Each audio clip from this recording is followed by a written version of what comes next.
The Galactic Council chamber fell silent as Admiral Kane stepped forward, his worn boots echoing against the pristine marble floor.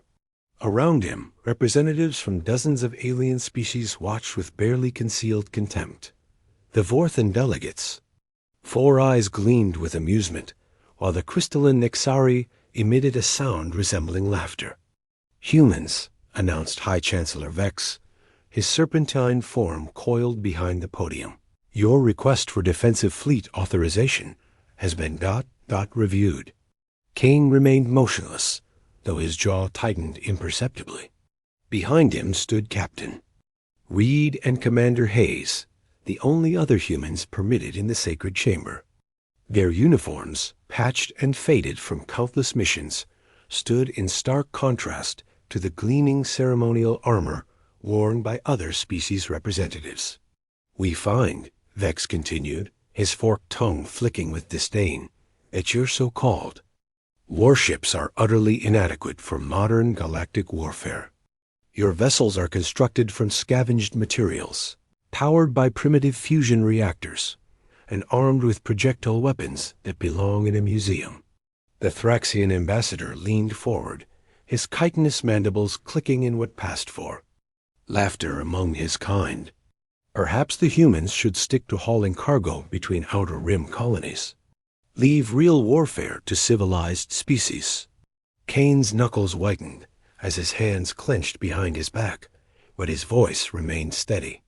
"With respect, High Chancellor, humanity has successfully defended 17 colony worlds using these same vessels you mock." "Against pirates and raiders," scoffed the Alaran representative, her melodic voice dripping with condescension. "Not against a true military force." The chamber erupted in a chorus of alien sounds that served as laughter. The humans stood their ground, weathering the humiliation with practiced stoicism. They had endured worse during their species' long struggle to earn even basic recognition in galactic society. 6 months later, the Corvin Empire struck without warning. Their sleek warships emerged from hyperspace at the edge of human territory, their hulls gleaming like obsidian daggers against the starfield. Each vessel stretched nearly 2 kilometers in length, bristling with energy weapons that could crack planets. The Corvin had remained hidden beyond the galactic rim for centuries, building their strength while studying their future prey. The first human colony world fell within hours. Emergency broadcasts flooded through hyperspace communication networks as terrified survivors described the assault. The Corvin ships moved with impossible grace, their shields absorbing everything the human defenders threw at them. Plasma cannons that could melt through starship hulls barely scratched the invaders' defenses.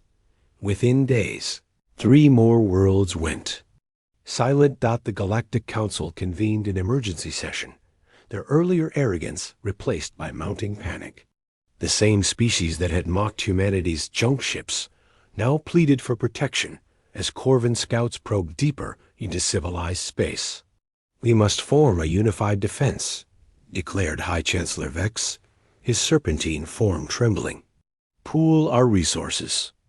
And his words died as Admiral Kane entered the chamber, no longer requesting permission, but simply taking his place among the other military commanders. The human's weathered face bore new scars from the recent battles, and his uniform showed signs of vacuum exposure. "Admiral," Vex began hesitantly, "surely your forces cannot hope to." "We're not asking for help," Kane interrupted, his voice carrying an edge that made several delegates recoil. "We're offering it." The Thraxian ambassador's mandibles clicked. Nervously, "Your ships couldn't even protect your own colonies." "What makes you think?" "Because," Kane said quietly, "you still don't understand what you're looking at." He activated a holographic display showing the human fleet assembling near the outer rim. Hundreds of vessels hung in formation, their hulls scarred and patched, their designs seemingly cobbled together from spare parts and desperation. "You see junk," Kane continued. "We see efficiency. Every component in our ships serves multiple purposes. Every system has 3 backup alternatives. Every crew member can repair, fight, or navigate as needed. Captain Reed stepped forward, his young face hardened by recent combat. The Corvin shields are designed to deflect energy weapons.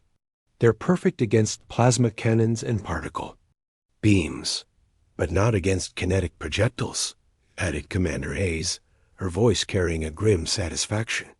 Not against good old-fashioned tungsten slugs fired from railguns at significant fractions of light speed. The alien delegates exchanged uncertain glances. Their advanced energy weapons had been the pinnacle of military technology for millennia. The concept of hurling chunks of metal at enemies seemed almost primitive.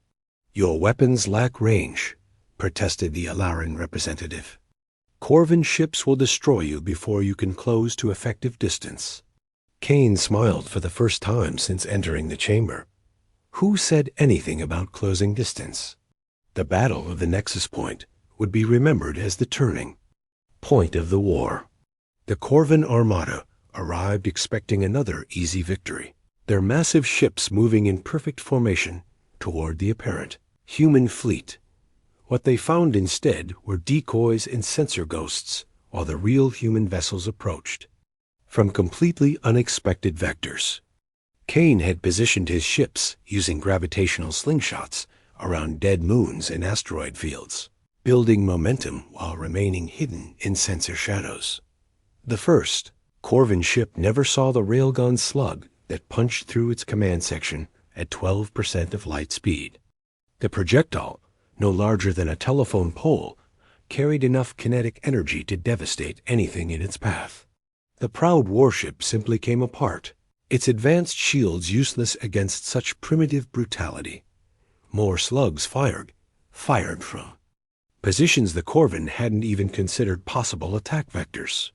Human ships emerged from asteroid belts and planetary rings. They're ugly. Functional hulls spitting death at ranges their enemies had dismissed as impossible.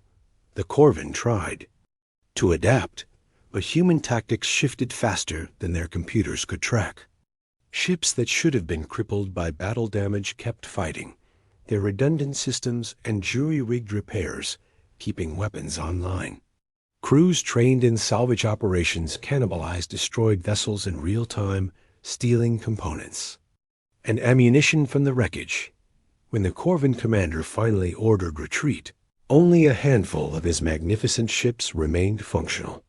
The human fleet, despite suffering heavy casualties, had proven that advanced technology meant nothing without the will and ingenuity to use it effectively. Council never again questioned humanity's right to defend themselves. And when other threats emerged from the dark spaces between stars, they were quick to request assistance from those ugly, functional ships they had once ridiculed. After all, in a universe full of beautiful failures, sometimes junk was exactly what you needed to get the job done.